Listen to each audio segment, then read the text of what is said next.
ഇന്ന് നമ്മള് കുഞ്ഞാപ്പാക്കാന്റെ കടയിൽ വന്നത് വേറെ ഒന്നിനല്ല കേട്ടോ ബഡീസേ, നല്ല പൊറോട്ട ഇറച്ചിയും കഴിക്കാനാണ്. കുറെ കാലമായി പൊറോട്ട ഇറച്ചിയും കഴിച്ചിട്ട് കേട്ടോ.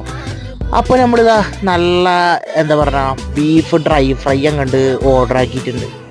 സംഗതി നമ്മുടെ കുഞ്ഞാപ്പാക്കാന്റെ മുതലാണ് കേട്ടോ. അടിപൊളി സാധനമാണ് കടിയേ. അതിന്റെ കൂടെ നല്ല കിടിലം പൊറോട്ടയും.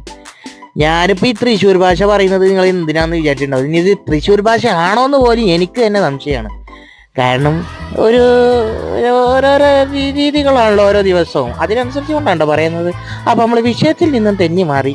നല്ല കട്ടിയുള്ള കുറുമയും അതിൻ്റെ കൂടെ ഉണ്ടായിരുന്നു കേട്ടോ. Beef roast beef dry fry ആയിരുന്നു. അത്ര നല്ല അടിപൊളി സാധനമായിരുന്നു. അതുകൂടെ തന്നെ അതിൻ്റെ കൂടെ ഈ കേൾക്കുന്നതായി കുറുമ കറിയുണ്ടല്ലോ. എൻ്റെ പൊന്നു മച്ചാന്മാരെ, ഇത് ചിക്കൻ്റെ കുറുമ കറിയാണ്. ഇതൊന്നും അങ്ങനെ ഇങ്ങനെ ആർക്കും കൊടുക്കുകയൊന്നുമില്ല. പക്ഷെ സാത്തറുകാർ കൊടുക്കും എല്ലാവർക്കും. നല്ല കിടിലം പോലത്തെ കുറുമക്കറി കൂടെ ഒരു പൊടിച്ചായും കുടിച്ച് ഞാൻ